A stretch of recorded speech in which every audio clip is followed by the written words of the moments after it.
One great distinction between black folks and white folks. Black people have the moral high ground. They do. Black people have when you do a comparison morally between white people and black people, you have to take away one thing: supremacy.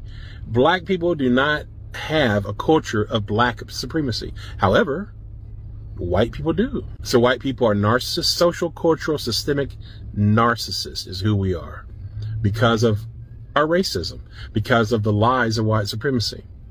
How can white people have morality as long as we have bought into the lies of white supremacy? We can't.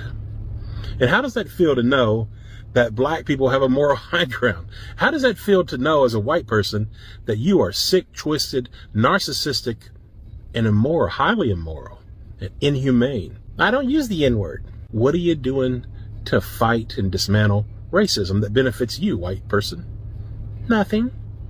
I ignore it, I deny it, or you perpetrate it. Those are the three things we do.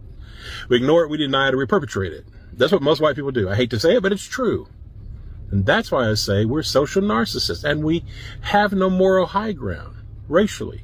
We are sick, hurting people. Hurt people, hurt people. And we've been hurting a long damn time. We're hurting because of the disease of white supremacy. It's destroying white people from within. Look at the white nationalist party, the GOP. Not just them, all white people. But just as an example, look at the GOP. They're bat crazy. They bought into so many lies, and it all started with the great lie. The great lie of white supremacy. It all started with that. Everybody knows the GOP now officially is the white nationalist party.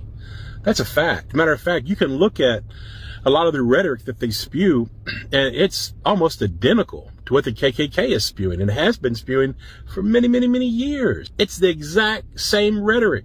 It really is. Once again, I'm asking white people to understand, you don't do this just for black people as an anti-racist. You don't do it. I do it because I care about humanity, and I can't stand. I was bullied for many years. I can't stand to see people bullied. That's one reason I do this. It's true. But I'm not here to save anybody except for white folks. Black people can take care of themselves. Yes, white supremacy creates victims, but don't think the only victims are black and brown and indigenous people. We are also victims as the people who are living this grand lie and this grand immorality of social, cultural, and systemic narcissism. White people, you're hurting. Until you heal from racism, you're doomed to live an immoral and toxic life. I've seen it in my own fucking family. Don't tell me it's not true. I've seen it in my own goddamn eyes. Living under the lies of white supremacy makes you sick. Nobody's good enough. You're not good enough. You're living lies. And it's people like Donald Trump, the grandest narcissist of them all. That's why white people love Trump. And don't think it's only the GOP. It's also in liberals. Many white liberals are just as GOPs, just in a different way. If you're not doing anything to dismantle white supremacy as a white person, again, you are the problem. And you're only hurting yourself by ignoring it. Believe that.